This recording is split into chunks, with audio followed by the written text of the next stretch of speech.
Okey, Assalamualaikum. Selamat tengah hari, hari Jumaat hari ini 31 Disember, hari terakhir kita pada tahun 2021 sebelum kita masuk tahun baru. Okey, kat KL hujan, kat tempat ni lah, kat office ni lah. Okey, hari ni kita ada lagi dua tetamu, tapi sebelum tu di kesempatan ni tak terlambat rasanya untuk saya ajak semualah berdoa supaya mangsa-mangsa banjir sebelum ni yang terkesan baru-baru ni dipermudahkan urusan dan semoga mereka diberikan kekuatan. Dan pastikan sekiranya nak bagi sumbangan tu, pastikan sumbangan tu dari sumber yang betul dan melalui saluran yang betul. Okey, dua tetamu hari ni, pada hari terakhir 2021 kita ada lagi dua tetamu. So saya nak cerita sikit pasal hashtag ini cerita saya versi BTS ataupun behind the scenes. So next year, 2022, which is start esok, pada bulan Februari kita akan sambut ulang tahun yang ke-10 insyaAllah. So towards celebrating our 10th anniversary tu, kita akan berkongsi cerita-cerita realiti, aspirasi dan inspirasi warga Yayasan Peneraju sendiri. So bila kita cakap pasal di sebalik tabir, kita akan ceritalah dari sudut pendapat individu ataupun pegawai Yayasan Peneraju sendiri, apa yang mereka dapat, diorang dari departmen mana. Sebab kita dah melahirkan lebih 40,000 penerima faedah setakat ini sejak mula-mula kita beroperasi pada tahun 2012. So kita akan ceritalah apa yang berlaku di sebalik tabir sedikit sebanyak. So hari ini kita ada lagi dua tetamu dari departmen yang sama juga macam sebelum ni. So boleh kenalkan diri dari departmen apa dan juga dah berapa lama kerja dekat Yayasan Peneraju. Silakan. Okay, Assalamualaikum. Hi everyone. My name is Mas Hana, or usually people refer me as Hana because we have two Mas in Yayasan Peneraju. I am from PSDM, as our name said, PSDM or AKA lah operations. Easy to understand, it's operation. I've been in Yayasan Peneraju since May 2015, so I think 6 years already in Yayasan Peneraju.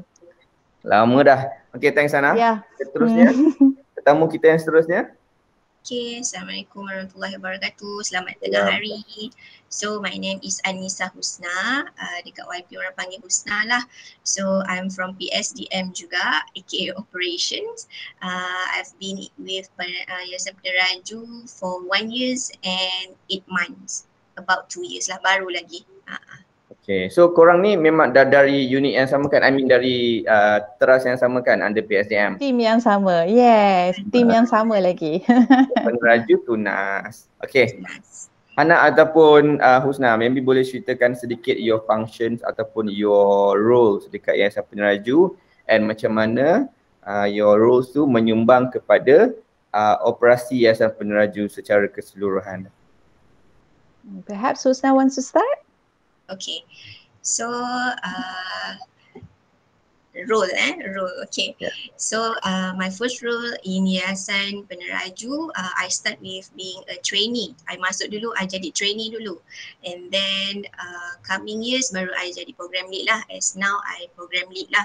I program lead kepada program Tunas Geliga, Tunas Azam dan Tunas Potensi lah.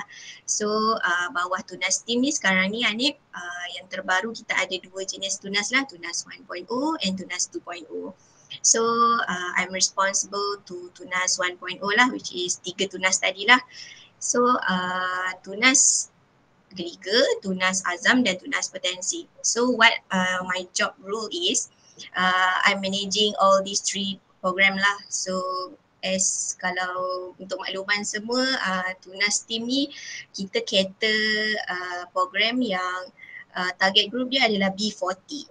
So macam kita cover all the school students. Macam Tunas Geliga, kita punya penerima faedah adalah daripada student-student sekolah berasrama penuh dan MRSM seluruh Malaysia.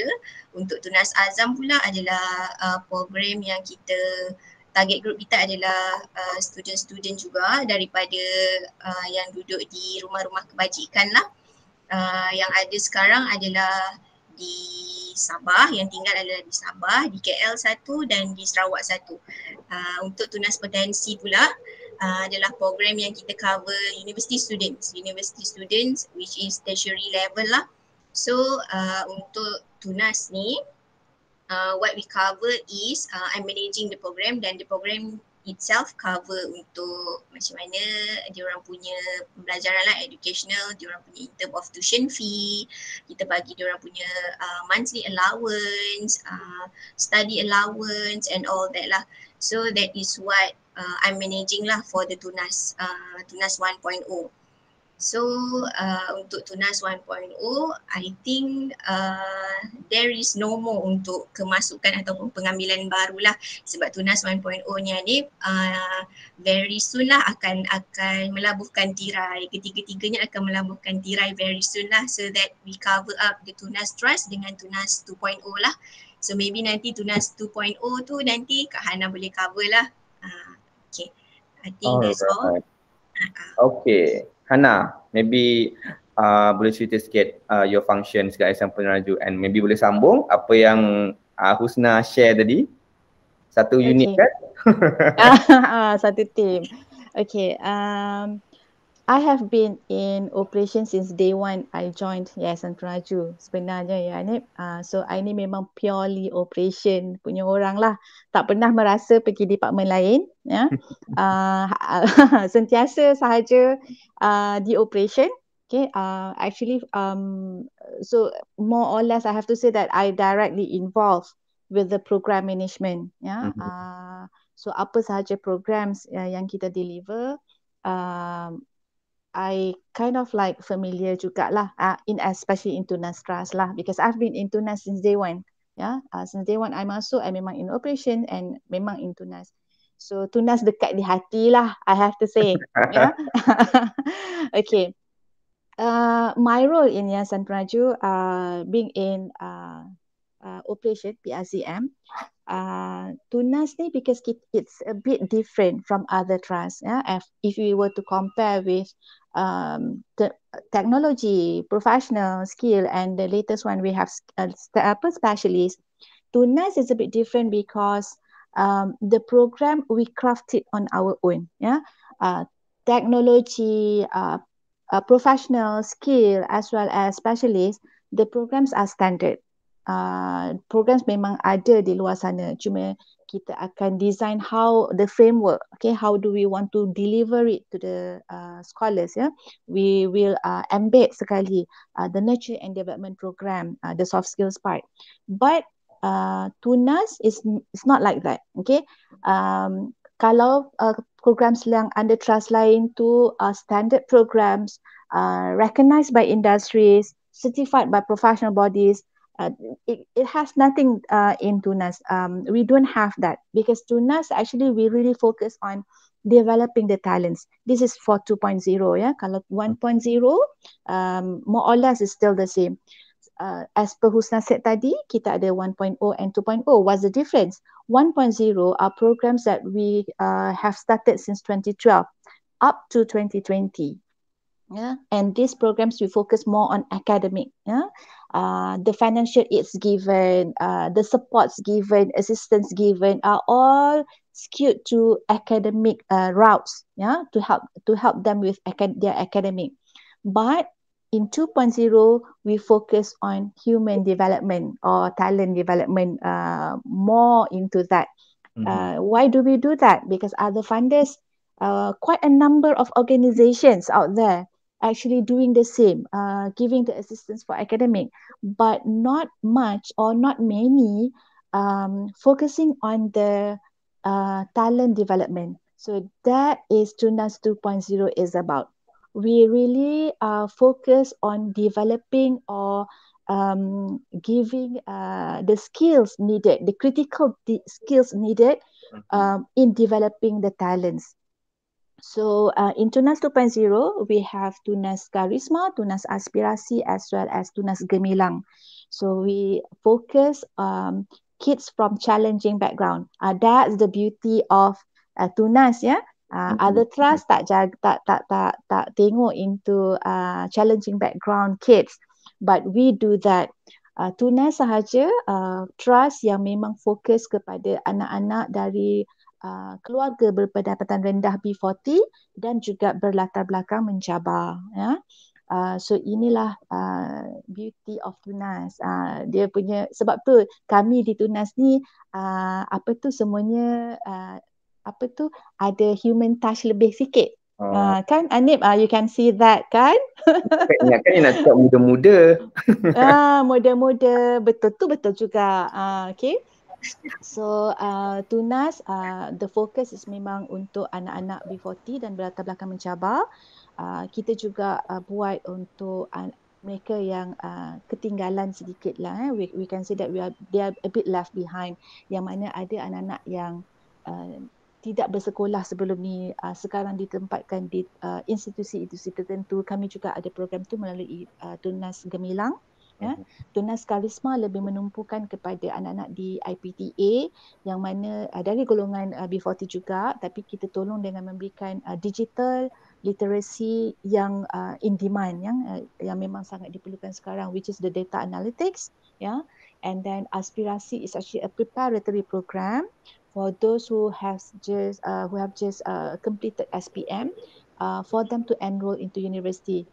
These are for the rural kids area. Yeah, for 2021 we did it with rural kids from Sabah, and actually Anip, we were so glad we did that program because they really appreciate the program. Ini sebab kalaulah anak-anak bandar ni dah biasa dah program-program motivasi lah apa semua, tapi anak-anak luar bandar ni dia tak ada peluang tu sangat, ya. So walaupun pada kita program tu is a short program, 3 days 2 nights sahaja, but it was really valuable and they really appreciate it so much.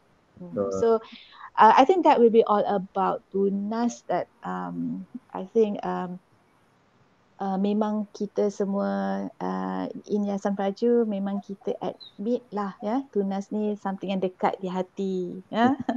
Okay Anil? I admit juga. So despite Tunas 1.0 yang kita bakal tutup Januari tahun depan, Mak Kata Husna tadi, so kita akan cover baliklah dengan Tunas 2.0 where we will be focusing on human development, character development, skills development individu, because sometimes benda tu walaupun orang pandang remeh, tapi sebenarnya benda tu adalah salah satu elemen penting, bukan saja untuk pengajian dia dekat IPTA, IPTS ke apa, but actually for the rest of their lives kan.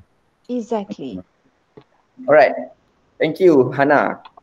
Husna, maybe boleh share sedikit your sweetest experience ataupun moments dekat Yayasan Peneraju ni sepanjang nak dekat almost 2 years dekat Yayasan Peneraju ni.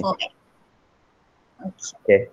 Alright, for almost 2 years ni, for experience that's not much, tapi I think yang not much tu very valuable lah, and it's great moment lah untuk I ingat, sebab this is my first job and I get into developing people, human kan, membangunkan manusia ni bukanlah satu kerja yang mudah.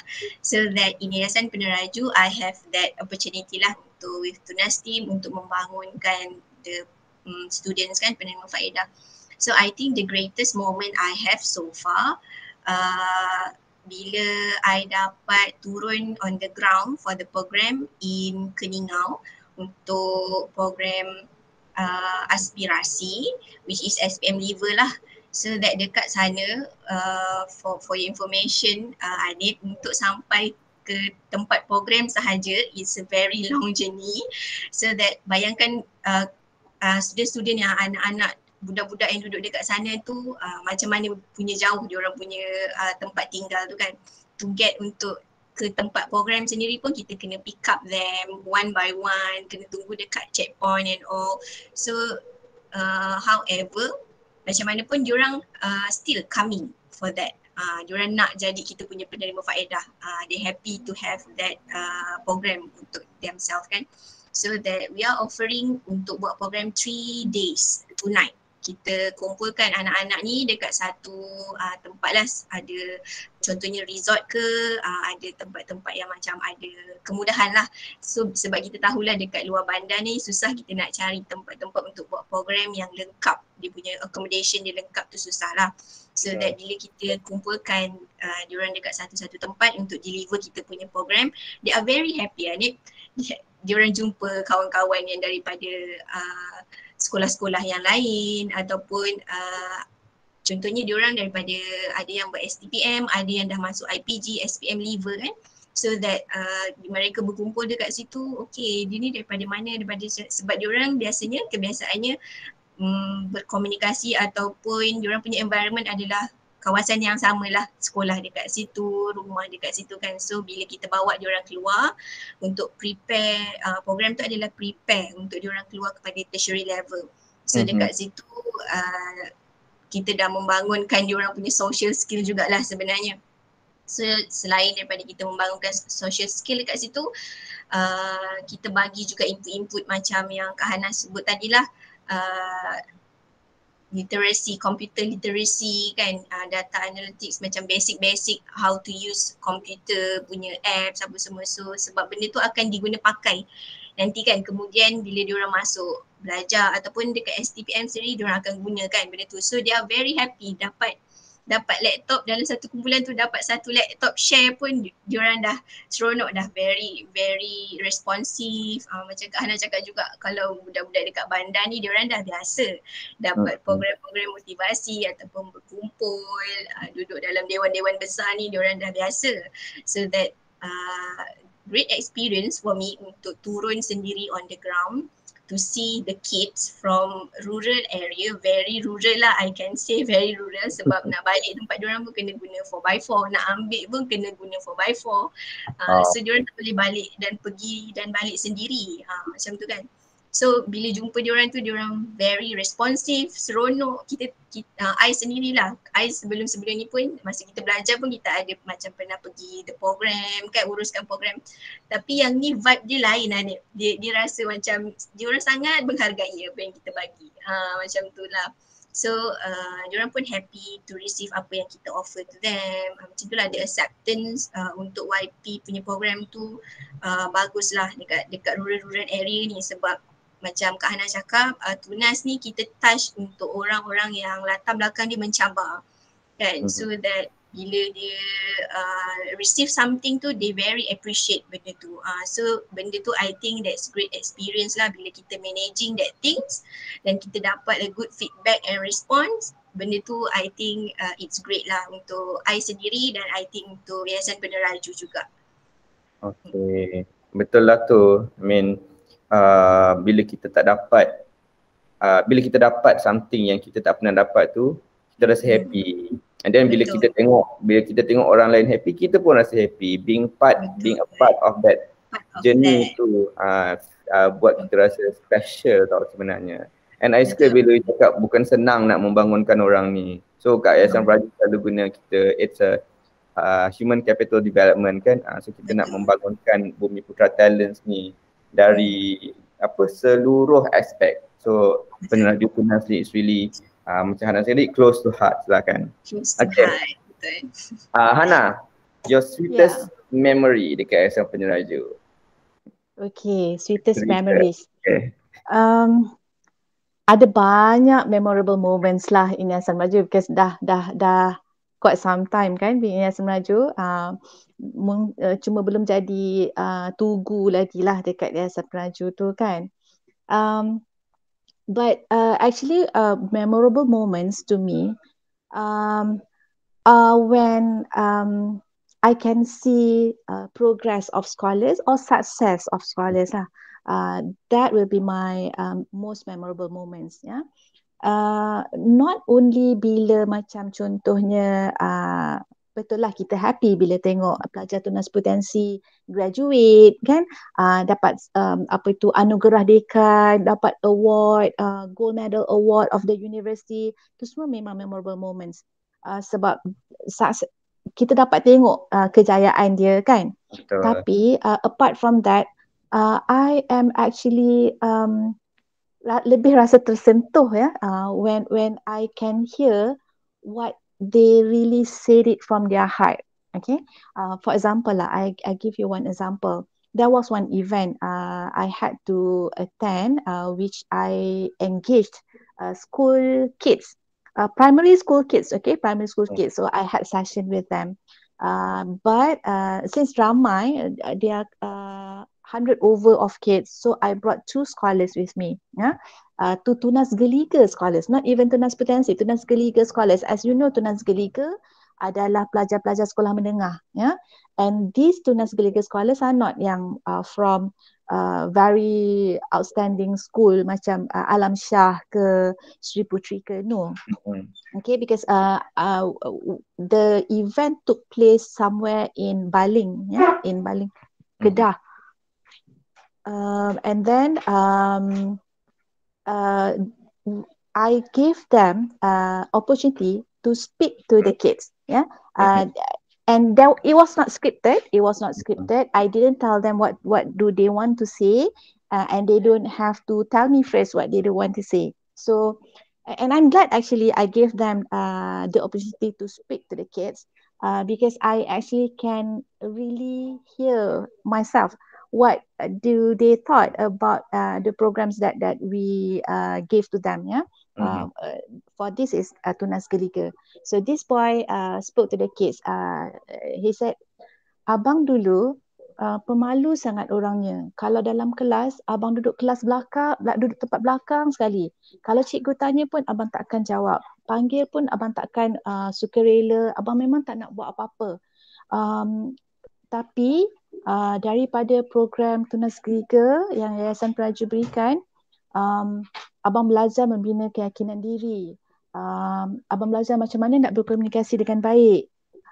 And the kids masa tu, the primary school kids tu, they were so awed and like so inspired with the boy, with our scholar tu, because the way he portrayed himself, it was so charismatic. Dia menunjukkan body language yang sangat menarik lah ya, nampak berketerampilan, padahal asalnya dia tu memang very shy, timid sangat orangnya. So it was not like macam dia dapat keputusan SPM yang cemerlang, no, but that moment is so special to me because I really heard it with my own ears. I saw with my own eyes how actually they valued our programs and how actually we have helped them to grow, to be a better person. So that was actually very memorable to me. And of course lah Anip, ya, ni Yayasan Peneraju kan, kita ni macam family. We don't really like macam like other corporate companies ke, right? I think you admit that as well. We are like family. Kita tak ada sangat macam boss dengan orang bawah.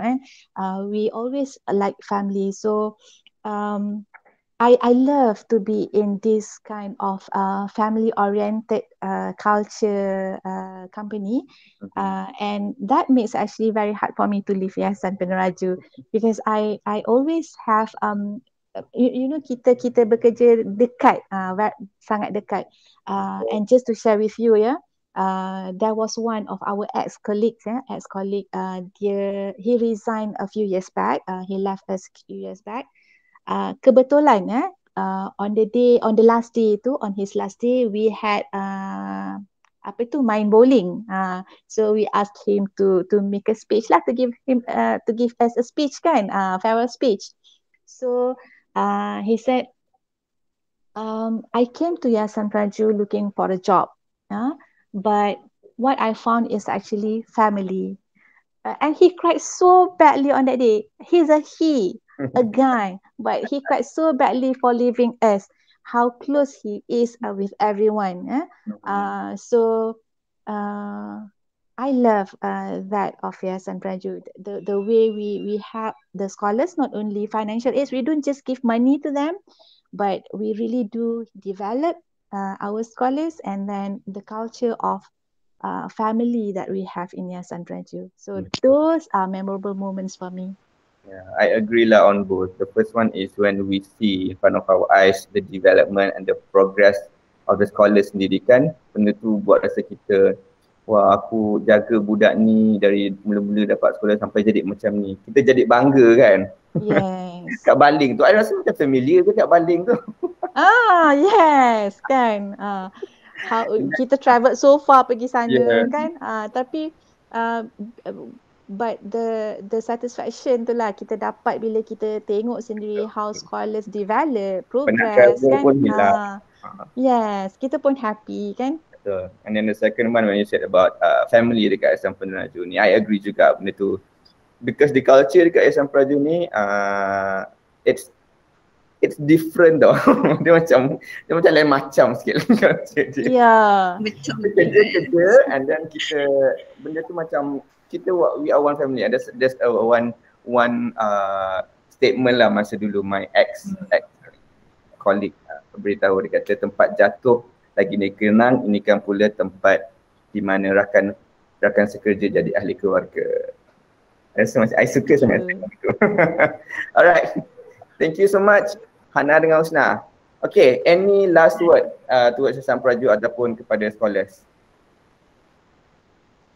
Okay, Husna? I start dululah. Okay, so untuk harapan untuk scholars, yang dah jadi scholars lah Yayasan Peneraju kan, ada Yayasan Peneraju, you have that opportunity, make full use of it. Gunakan opportunity yang ada. It's not only kita, macam Kak Hana cakap, kita not only assist you on monetary, kita nak you have something. Bila habis program ni, you come back to community and give back to the society.